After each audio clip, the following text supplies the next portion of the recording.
देखो अपना कोशिका, अगला टॉपिक है अपना कोशिका भित्ति के प्रकार या कोशिका भित्ति की संरचना, है ना। तो कोशिका भित्ति की संरचना या कोशिका भित्ति के प्रकार, है ना, तो इसको पढ़ते हैं अपन। कोशिका भित्ति की संरचना में क्या क्या होते हैं, कितनी प्रकार की होती है कोशिका भित्ति, है ना, तो पढ़ते हैं। कोशिका भित्ति की संरचना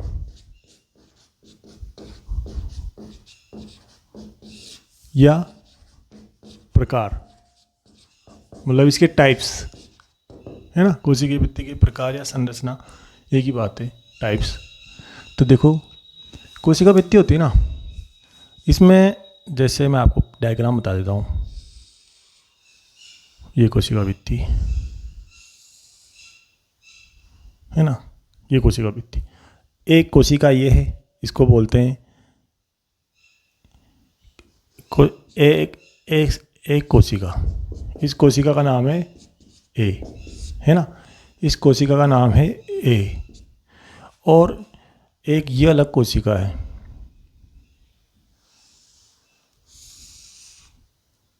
ये अलग कोशिका है। इस कोशिका का नाम है बी। ये कोशिका, इसका नाम है बी। ये अलग कोशिका है, ये अलग कोशिका है। ये ए कोशिका है, ये बी कोशिका है ना। तो इनके बाहर जो भित्ति पाई जा रही है ना, इनको बोलते हैं कोशिका भित्ति। अब इन दोनों के बीच में क्या चीज़ है, इसको बोलते हैं, पहले एक बार इसको बना लो आप। ये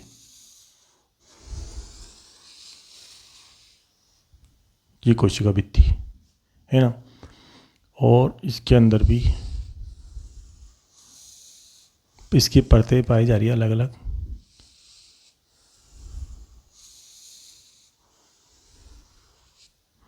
ऐसे इस कोशिका का अंदर है। रफली डायग्राम बना लो, समझ लो पहले। ये कोशिका भित्ति, इसे इसके अंदर भी बना लो आप।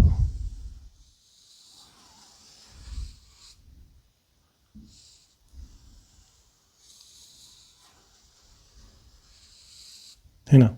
ये तो ये कोशिका अलग है, ये अलग कोशिका है। अब दो कोशिकाओं के जोड़ने का काम कर रही है, दो कोशिकाओं को जोड़ने का काम कर रही है ये जो भरा होता है, ये द्रव भरा होता है ना। ये सीमेंट, जैसे जो सीमेंट क्या काम करता है, जोड़ने का काम करता है ना। तो उसी प्रकार ये दो कोशिकाओं को जोड़ने का काम करती है। इसका नाम है मिडिल लेमिला। मिडिल लेमिला मतलब मध्य पटलिका। मिडिल लेमिला, मिडिल लेमिला मतलब मध्य पटलिका। हिंदी में बोलेंगे अपन मध्य पटलिका, है ना, जो दो कोशिकाओं को जोड़ने का काम करती है। कोशिका की संरचना पढ़ रहे हैं, कोशिका भित्ति की संरचना पढ़ रहे हैं अपन। तो कोशिका भित्ति की संरचना में सबसे बाहर क्या है, सबसे सामान्य क्या है ना, सामान्य परत है। बाहरी परत तो प्राथमिक कोशिका भित्ति होगी। तीन प्रकार है इसकी, प्राथमिक कोशिका भित्ति, द्वितीय कोशिका भित्ति, तृतीय कोशिका भित्ति। मतलब primary cell wall, secondary cell wall और टर्सरी सेल वॉल, है ना। तो ये तो सबसे बाहर जो पाई जाती है ना, सामान्य परत होती है ना। चार परतें पाई जाती है इसमें, है ना। तो मध्य परत पटलिका या मिडिल लेमिला, जो दो कोशिकाओं को जोड़ने का काम करती है, सीमेंट का काम करती है ना। और अब जो ये है, इसके बीच सबसे बाहर की तरफ जो परत पाई जाती है, इसको बोलते हैं प्राथमिक कोशिका भित्ति या प्राइमरी सेल वॉल। इधर इसमें भी ऐसे ही बना लो, प्राइमरी सेल वॉल या प्राथमिक कोशिका भित्ति, है ना। ये दोनों में बाहर जो पाई जा रही है ना, इसको प्राथमिक कोशिका भित्ति बोलेंगे। कहाँ पे लिखूँ इसको, यहाँ पे लिख लेता हूँ, चलो। ये प्राथमिक कोशिका भित्ति है ना, प्राथमिक कोशिका भित्ति, प्राथमिक कोशिका भित्ति, है ना। अब इसके बाद जो इसमें पाई जा रही है दूसरी, ये वाली इसको बोलेंगे द्वितीयक कोशिका भित्ति। द्वितीयक कोशिका भित्ति प्राथमिक कोशिका के अंदर पाई जाती है। ऐसे ही इसी में भी ऐसे ही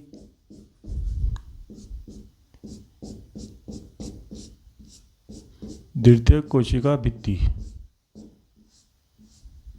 रफली बना रहे अपन को इसमें चित्र नहीं दिखाना किसी को, अपन को केवल समझना है ना। तो बाहर की ओर पाई जाएगी प्राथमिक कोशिका भित्ति, इसके अंदर की साइड पाई जाएगी ये वाली, इसको बोलते हैं द्वितीयक कोशिका भित्ति।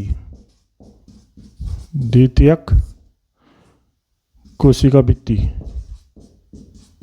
कोशिका भित्ति। अब इसकी मतलब इसको तो बोलेंगे प्राथमिक कोशिका भित्ति, इंग्लिश में बोलेंगे primary cell wall. Primary cell wall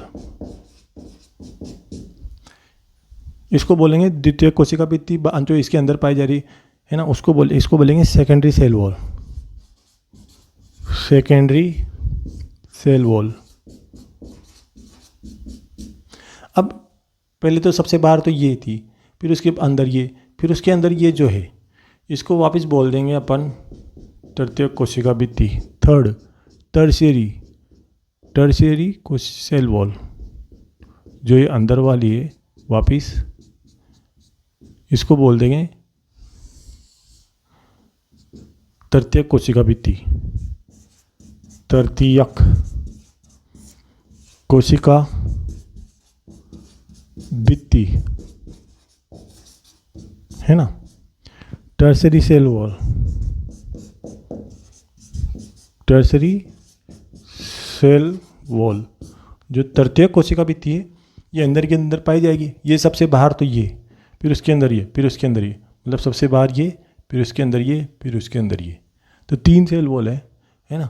और सबसे बाहर ये सबसे सामान्य परत ये कहलाती है, जो जोड़ने का काम करती है, सीमेंट का काम करती है। ये अलग कोशिका, ये अलग कोशिका, ये दोनों को जोड़ने का काम कर रही है ना। तो प्राथमिक कोशिका ये है जो सबसे बाहर पाई जाती है, द्वितीय कोशिका है जो इसके अंदर पाई जाती है, और तृतीय कोशिका थर्ड सेल वॉल है जो इस सबसे अंदर पाई जाती है, तृतीय कोशिका है ना।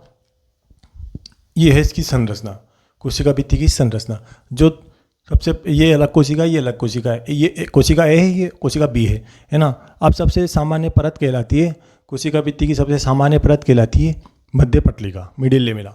सबसे सामान्य परत तो ये, और सबसे बाहरी परत आए आपके तो प्राथमिक कोशिका भित्ति। सबसे बाहरी परत कोशिका भित्ति, प्राथमिक कोशिका भित्ति, और सबसे सामान्य परत मध्य पटलिका। लिखेंगे अपन इनको है ना।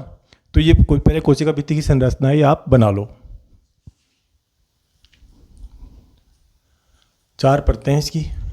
कोशिका भित्ति की संरचना में 4 परतें दिखाई देती है। सबसे सामान्य परत ये, सबसे बाहरी परत ये, द्वितीय कोशिका भित्ति, उसके बाद ये, फिर उसके बाद ये है ना, तृतीय कोशिका भित्ति। तो 4 परतें हैं इसकी, तो बना लो इनको।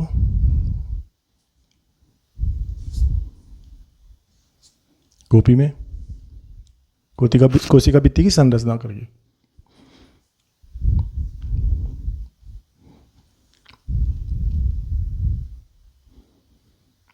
और इस चैनल को सब्सक्राइब कर लेना, बेल आइकन प्रेस कर लेना।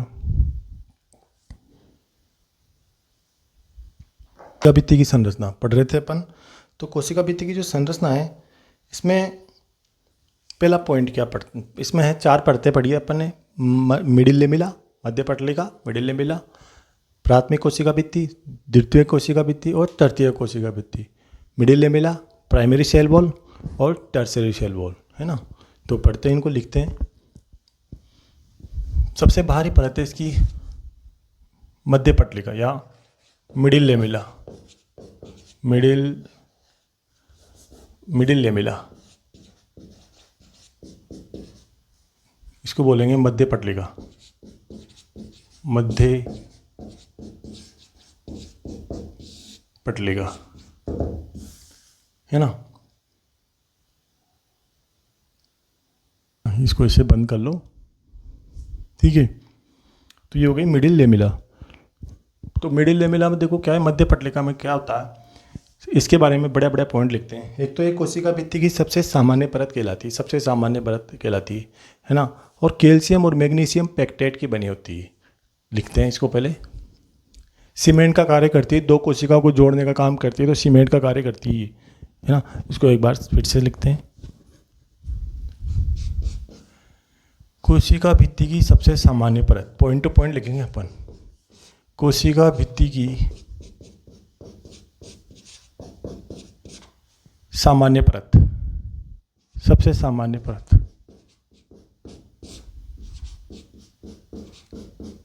कोशिका भित्ति की कोशिका भित्ति की सबसे सामान्य परत क्या है? मिडिल लेमिला है। कोशिका भित्ति की सबसे सामान्य परत होती है मिडिल लेमिला। कोशिका भित्ति की सबसे सामान्य परत है मिडिल लेमिला, है ना, क्योंकि सबसे बाहर पाई जाती है, मतलब ये दो कोशिकाओं को जोड़ने का काम कर रही है। सामान्य परत है, कॉमनली पाई जाती है सब में, है ना, कॉमन रूप से सब में पाई जाती है लेयर, है ना, चाहे कोई सी भी सेल वॉल हो। दूसरी बात,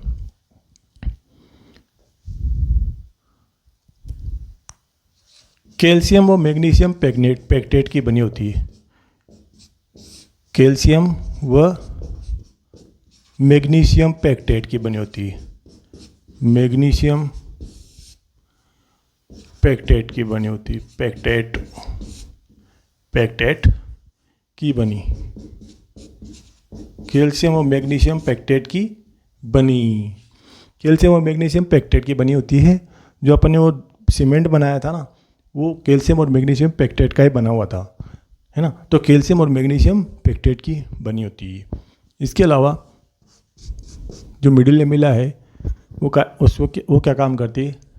दो कोशिकाओं को जोड़ने का काम करती है ना। दो कोशिकाओं को जोड़ने का कार्य करती है। जोड़ने का कार्य करती है। दो कोशिकाओं को जोड़ने का कार्य करती है। इसके बारे में एक और है लाइन कह सकते हैं, दो कोशिकाओं को जोड़ती है ना। इसे अंतराकोशिक सीमेंट भी कहते हैं। इसे अंतराकोशिक मतलब इंट्रासेल्युलर, है ना, अंतराकोशिक सीमेंट। कोशिकाओं के अंदर दो कोशिकाओं को जोड़ने का काम करती है, इसलिए इसको बोलते हैं इसे अंतराकोशिक सीमेंट भी कहते हैं। अंतराकोशिक सीमेंट भी कहते हैं इसको, है ना, क्योंकि जोड़ने का काम करती है, सीमेंट का काम करती है ना। और इसके अलावा जो ये पेक्टेट इसका स्त्रवण कौन करता है? इसका सेक्रेशन कौन करता है? इसका स्त्रवण कौन करता है? Golgi body. अपन ने पढ़ा था कि गोल्जी बॉडी का रोल होता है कोशिका भित्ति के निर्माण में, मेन रोल गोल्जी बॉडी का होता है। तो इस पेक्टेट का स्त्रवण गोल्जी बॉडी के द्वारा किया जाता है। पेक्टेट का स्त्रवण सेक्रेशन गोल्जी बॉडी के द्वारा किया जाता है। गोल्जी बॉडी के द्वारा किया जाता है।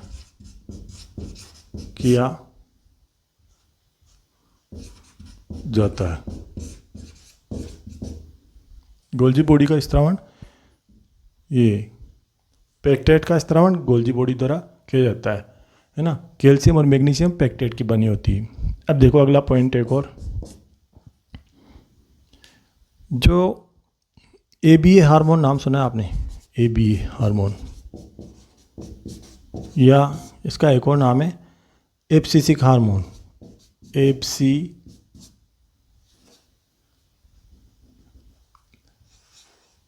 Abscisic hormone. इस एब्सिसिक हार्मोन में के प्रभाव से एब्सिसिक हार्मोन के प्रभाव से एक एंजाइम सक्रिय हो जाता है जो मिडिल लेमिला को घोल देता है ना। मिडिल लेमिला को घोल देगा तो क्या होगा? जो पके हुए फल हैं वो मुलायम हो जाते हैं, सरस हो जाते हैं, मुलायम हो जाते हैं। इस हार्मोन के प्रभाव से, एब्सिसिक हार्मोन के प्रभाव से के प्रभाव से एक एंजाइम सक्रिय हो जाता है, उसका नाम है पेक्टिनेज। पेक्टिनेज एंजाइम, सब जगह पेक्टिन नाम आ रहा है, यहाँ पे पेक्टेट है ना, और यहाँ पे पेक्टिनेज। इस पेक्टेट को घोल देगा ये पेक्टिनेज एंजाइम, तो पेक्टिनेज एंजाइम सक्रिय हो जाता है, सक्रिय हो जाता है, जो मिडिल लेमिला को घोल देता है, जो मिडिल लेमिला को घोल देता है।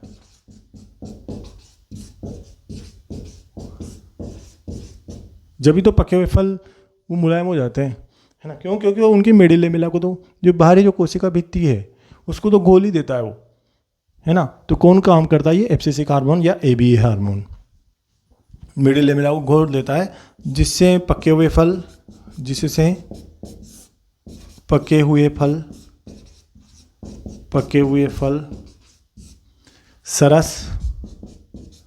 सरस और मुलायम हो जाते हैं,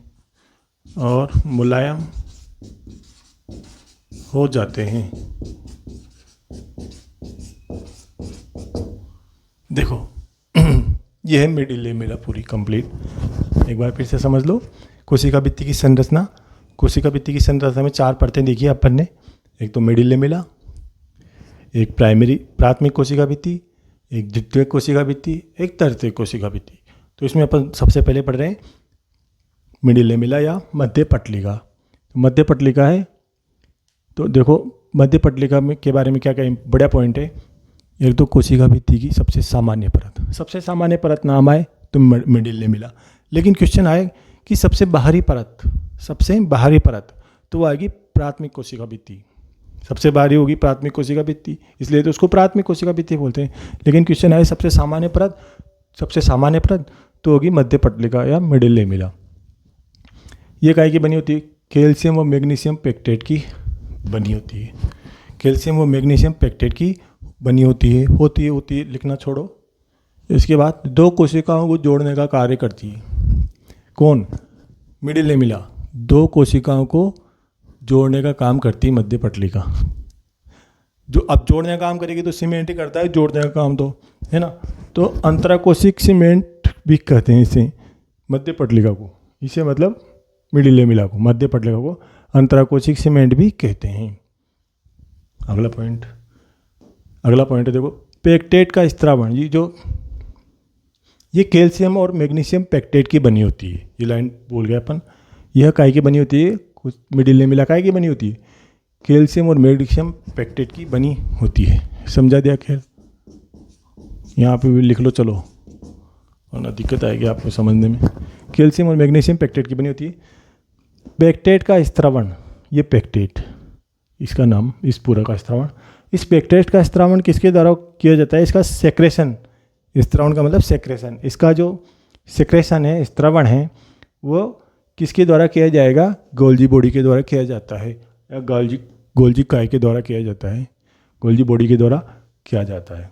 ABA हार्मोन या एब्सिसिक हार्मोन के प्रभाव से पेक्टिनेज एंजाइम सक्रिय हो जाता है। पेक्टिनेज एंजाइम जब भी तो इसके नाम पे रखा, इसका नाम पेक्टिनेज एंजाइम, इस एंजाइम का नाम इसके नाम पे रखा। पेक्टेट है ना, एज लगा दिया पीछे, पेक्टिनेज है ना। तो पेक्टेट और इसको घोलने वाला है पेक्टिनेज एंजाइम सक्रिय हो जाता है। किस हार्मोन के प्रभाव से? ABA हार्मोन के प्रभाव से। जिससे क्या होता है? जो मिडिल लेमिला को घोल देता है। अब कोशिका भित्ति को घोल देगा। मिडिल लेमिला क्या है? कोशिका भित्ति की एक परत है। कोशिका भित्ति को बाहर से घोल देगा तो फल क्या होंगे? पके हुए फल क्या होंगे?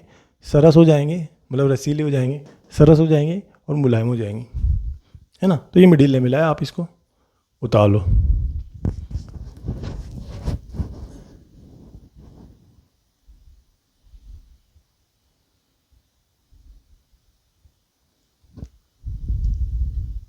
चलो लिख लो इसको, एक और लिख लो, द्वितीयक कोशिका भित्ति। द्वितीयक, ये चलो एक और पॉइंट लिख लो। अगली कोशिका परत, अगली परत लिखो, दूसरी परत दूसरी परत लिखो आप प्राथमिक कोशिका भित्ति, प्राथमिक कोशिका भित्ति, प्राथमिक कोशिका भित्ति, प्राइमरी सेल वॉल, है ना, प्राइमरी सेल वॉल। इसको भी समझ लो। प्राथमिक कोशिका भित्ति क्या क्या काम करती है, मतलब किस में पाई जाती है ना। द्वितीय कोशिका भित्ति किन में पाई जाती है, तृतीय कोशिका भित्ति किन में पाई जाती है, ये अपन को लिखना है और अपन को समझना है ना। तो प्राथमिक कोशिका भित्ति क्या होती है, इसके बारे में बड़े बड़े बिंदु हैं। ये सबसे बाहरी परत होती है। देखो, कोशिका भित्ति की सबसे बाहरी परत, कोशिका भित्ति की सबसे बाहरी परत, सबसे बाहरी परत क्या होती है, प्राथमिक कोशिका भित्ति। कोशिका भित्ति की सबसे बाहरी परत होती है ना, सबसे बाहर की तरफ पाई जाती है, इसलिए सबसे बाहरी परत इसको बोलते हैं। जबकि सबसे सामान्य परत है तो वह मिडिल लेमिला है, मध्य पटलिका है। सबसे बाहरी व बाहर पाई जाने वाली परत है प्राथमिक कोशिका भित्ति, प्राइमरी सेल वॉल। दूसरा इसका पॉइंट है कि यह पतली होती है। चित्र में अपन ने कैसे बनाया हो, लेकिन आपको ऐसे ध्यान रखना है, पतली होती है और प्रत्यास्थ होती है। प्रत्यास्थ मतलब इलास्टिन, जो इलास्टिन होती है वो प्रत्यास्थ होती है, मतलब सिकुड़ने फैलने की क्षमता पाई जाती है, इसमें सिकुड़ने की फैलने की क्षमता पाई जाती है ना। तो इसको प्रत्यास्थ मतलब इलास्टिन।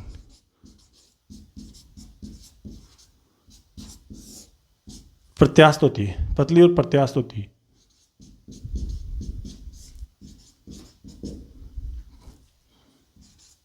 होती है छोड़ो, पर लिख देता हूँ मैं आपको समझने के लिए, है ना। पतली होती है, प्रत्यास्थ होती है। इसके अलावा जो प्राथमिक कोशिका भित्ति है, ये इसके उदाहरण लिख लो आप। प्राथमिक कोशिका भित्ति सबसे बाहर पाई जाती है। प्राथमिक कोशिका भित्ति पतली होती है और प्रत्यास्थ होती है ना। अब ये किस में पाई जाती है, उदाहरण, इसके एग्जाम्पल, उदाहरण क्या है। प्राथमिक कोशिका भित्ति किन में पाई जाती है, एक तो डायरेक्ट लो, चलो, प्राथमिक कोशिका भित्ति, प्राथमिक कोशिका भित्ति, प्राथमिक कोशिका भित्ति एक तो पाई जाती है विभोज्योतक कोशिकाओं में, विभोज्योतक कोशिकाओं में, विभोज्योतक में, है ना, विभोज्योतक में और मृदुतक कोशिकाओं में, है ना, मृदुतक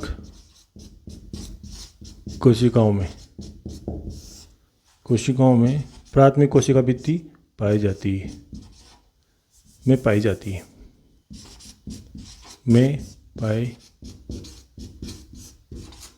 जाती है। देखो, प्राथमिक कोशिका भित्ति किस किस में पाई जाएगी, प्राथमिक कोशिका भित्ति पाई जाती है तो विभोज्योतक में, है ना, मतलब इनमें क्या है, विभाजन की क्षमता पाई जाती है, विभोज्योतक कोशिकाओं में पाई जाती है। इसके अलावा मृदुतक कोशिकाओं में पाई जाती है। विभोज्योतक मतलब होता है एक ऐसा उत्तक जो बार बार विभाजित होता रहता है ना। इसके अलावा ये मृदुतक कोशिकाओं में पाई जाती है ना। ये नवनिर्मित, ये विभाजन की क्षमता उपस्थित होती है इनमें, है ना, विभाजन की क्षमता पाई जाती है इनमें। नवनिर्मित कोशिकाओं में पाई जाती है, नवनिर्मित लिख लो, चलो, नवनिर्मित कोशिकाओं में उपस्थित,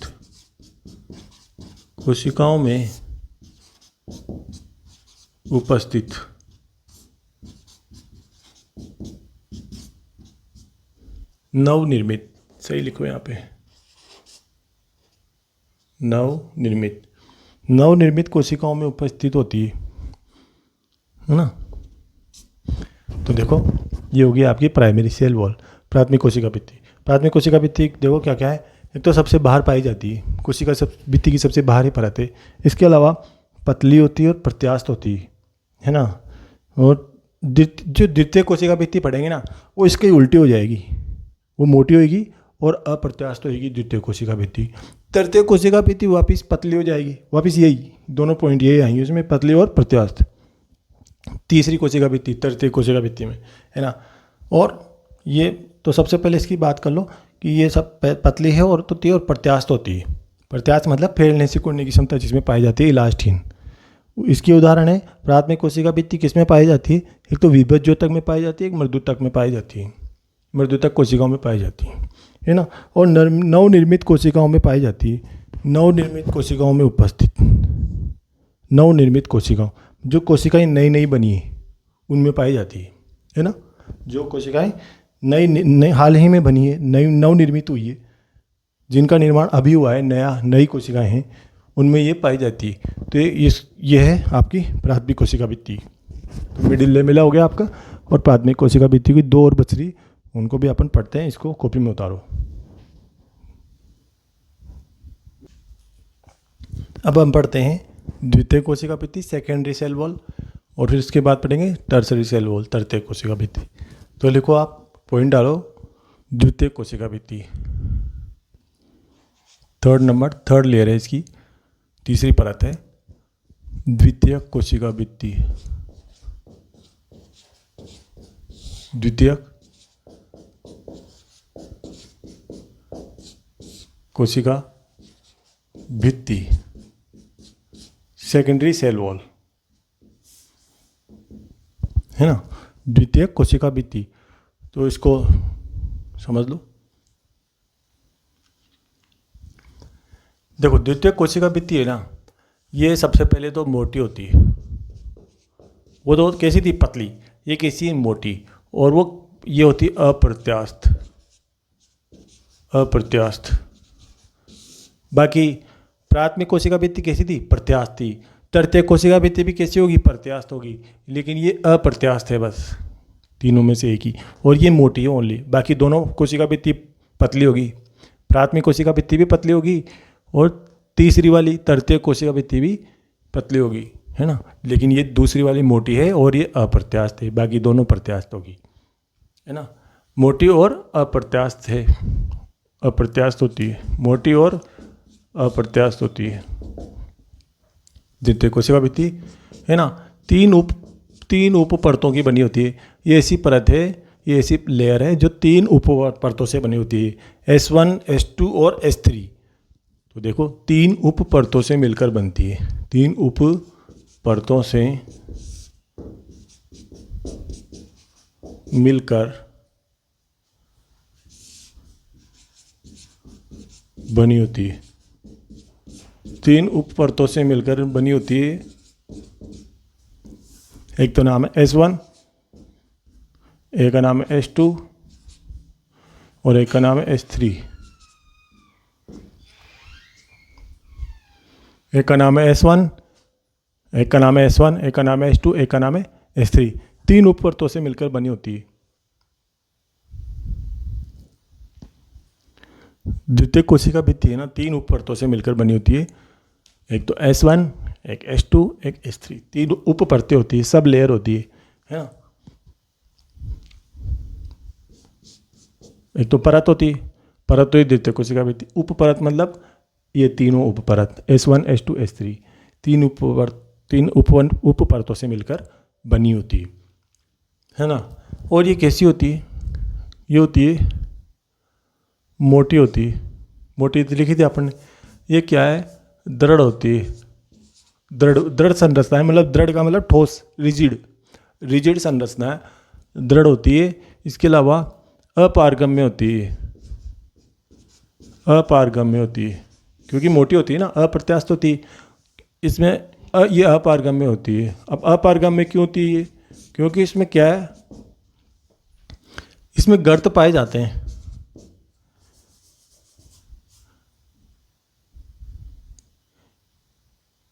द्वितीय कोशिका भित्ति में गर्त पाए जाते हैं, इसमें गर्त पाए जाते हैं, गर्त, पिट्स।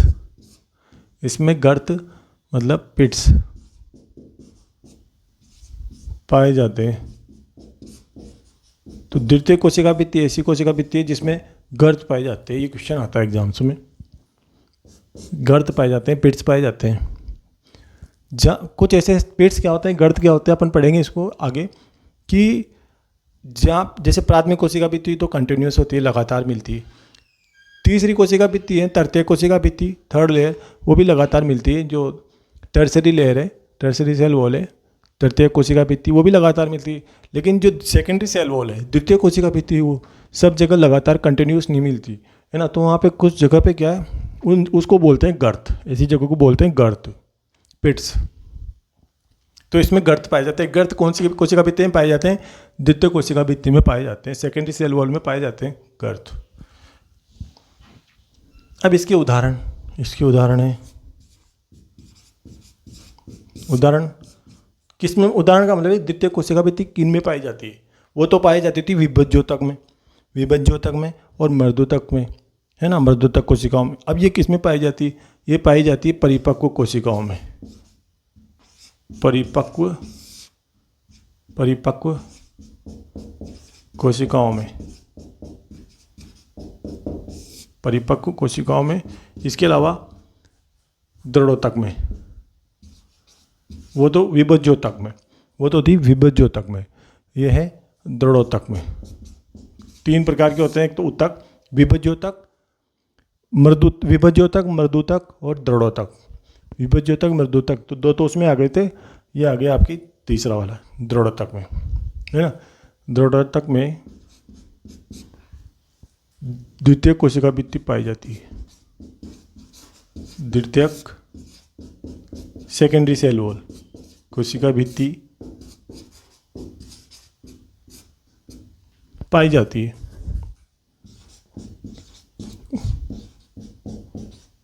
उदाहरण भी ध्यान रखना है इनके, है ना। एक गर्त किस में पाए जाते हैं? इसी में पाई जाती है। एकमात्र ये है तीनों में से जो मोटी होती है, अप्रत्यास्थ होती है ना, 3 उप परतों से मिलकर बनी होती है। देखो ये हो गई आपकी द्वितीय कोशिका भित्ति, इसको समझ लेते हैं।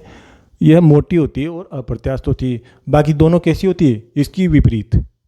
प्राथमिक कोशिका भित्ति और तृतीय कोशिका भित्ति इसकी विपरीत होती है, वो पतली होती है और प्रत्यास्थ होती है। जबकि ये कैसी होती है? ये होती है मोटी और अप्रत्यास्थ। यह द्वितीय कोशिका भित्ति 3 उप परतों से मिलकर बनी होती है, उपपरत, सब लेयर, S1, S2 और S3, 3 उप परतों से मिलकर बनी होती है। दृढ़ होती है। द्वितीय कोशिका भित्ति के बारे में पढ़ रहे अपन। ये कैसी होती है? दृढ़ होती है, मतलब रिजिड होती है, अपारगम्य होती है, मतलब इसके अंदर से कोई चीज़ आ जा नहीं सकती, है ना। किसी चीज़ के अंदर से कोई लिक्विड जा नहीं सकता, आ नहीं सकता, तो वो अपारगम्य होता है। इसमें गर्त पाया जाता है। कौन सी गर्त? निम्न में से गर्त पाए जाते हैं प्राथमिक कोशिका भित्ति में, द्वितीय कोशिका भित्ति में, तृतीय कोशिका भित्ति में या मिडिल लेयर लेमिला में।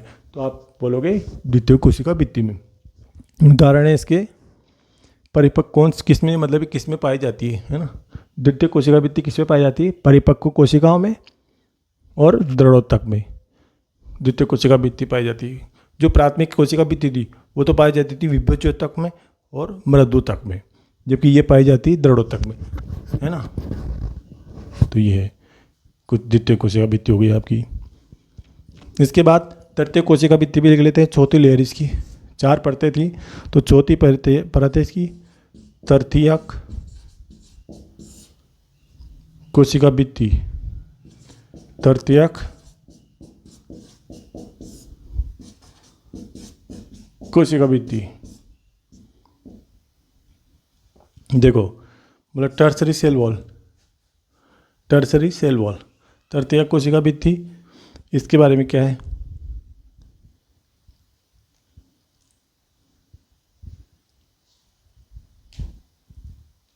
इसके बारे में देखो महत्वपूर्ण बातें तृतीय कोशिका भित्ति से संबंधित। जिम्नोस्पर्म की वाहिनिकाओं में पाई जाती है, जिम्नोस्पर्म की वाहिनिकाओं में। अब वाहिनिकाएं क्या है अपन पढ़ेंगे। देखो जाइलम फ्लोएम नाम सुना है, उसी के अंदर होता है, जाइलम फ्लोएम के अंदर वाहिनिकाएं, है ना। तो द्वितीय कोशिका भित्ति जाइलम की वाहिनिकाओं में पाई जाती है ना। उत्तक होते हैं, ये टिश्यू होते हैं, है ना। इसके अलावा ये पतली होती है, प्रत्यास्थ होती है तृतीय कोशिका भित्ति, है ना। और जाइलोन की बनी होती है, जाइलोन की बनी होती है। एक बार फिर से समझ लो इसको। तृतीय कोशिका भित्ति पतली होती है, पतली व प्रत्यास्थ होती है, पतली व प्रत्यास्थ होती है, पतली व प्रत्यास्थ होती है। दूसरी बात, ये तो कैसी थी, मोटी और प्रत्यास्थ, ये किसी पतली प्रत्यास्थ, मतलब प्राथमिक कोशिका भित्ति की तरह, प्राथमिक कोशिका भित्ति की तरह, है ना। ये जाइलोन की बनी होती है, जाइलोन की बनी होती है, जाइलोन की बनी होती है। कौन? तृतीय कोशिका भित्ति। जाइलोन की कौन बनी होती है? तृतीय कोशिका भित्ति बनी होती है। ये क्वेश्चन अच्छा क्वेश्चन है, इस पर राइट लगा लेना आप यहाँ से, ये अच्छा क्वेश्चन है, अच्छा पॉइंट है, मतलब यहाँ से क्वेश्चन उठने का चांस है। जाइलोन की बनी, तृतीय कोशिका भित्ति बनी होती, जाइलोन की कौन बनी होती है? तृतीय कोशिका भित्ति बनी होती है। कैसे भी वो पूछ लेगा आपसे, जाइलोन की बनी होती है ना। इसके अलावा ये किस में पाई जाती है? जिम्नोस्पर्म की वाहिनिकाओं में पाई जाती है, जिम्नोस्पर्म की वाहिनिकाओं में पाई जाती है। तृतीय कोशिका भित्ति, तृतीय कोशिका भित्ति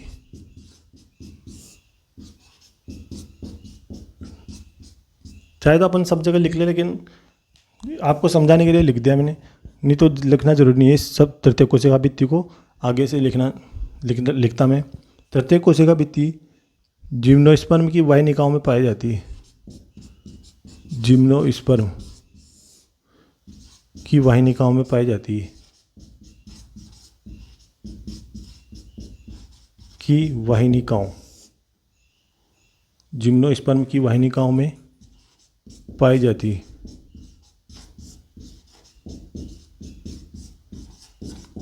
तो यहाँ पे ये दोनों पॉइंट इंपॉर्टेंट है भाई, जिम्नोस्पर्म की वाहिनिकाएं है ना, और एक जाइलोन, ये दोनों पॉइंट अच्छे हैं, बहुत अच्छे पॉइंट है, यहाँ से क्वेश्चन आता है। तो तृतीय कोशिका भित्ति क्या होती है? ये पतली होती है और प्रत्यास्थ होती है, मतलब इलास्टिन पाई जाएगी, प्राथमिक कोशिका भित्ति की तरह पतली होगी। यह तृतीय कोशिका भित्ति जाइलोन की बनी होती है। तृतीय कोशिका भित्ति किस में पाई जाती है? जिम्नोस्पर्म में पाई जाती है। एक तो होता है एंजियोस्पर्म, एक होता है जिम्नोस्पर्म। तो जिम्नोस्पर्म की वाहिनिकाओं में पाई जाती है। वाहिनिकाएं क्या होती है? जो जाइलम होता है ना, टिश्यू होता है जाइलम, उसी का ही एक भाग है, उसी के अंदर होती है वाहिनिकाएं, है ना। तो है ना, तो इसको लिख लो आप, तृतीय कोशिका भित्ति, द्वितीय कोशिका भित्ति, इसको कॉपी में उतार लो। अब आप एक बार फिर से समझ दो चाहे तो। द्वितीय कोशिका भित्ति मोटी होती है और अप्रत्यास्थ होती है, 3 उप परतों से मिलकर बनती है। कौन बनी होती है? द्वितीय कोशिका भित्ति 3 उप परतों से मिलकर बनी होती है, S1, S2 और S3। द्वितीय कोशिका भित्ति कैसी होती है? दृढ़ होती है और अपारगम्य होती है। क्यों? क्योंकि इसमें क्या है,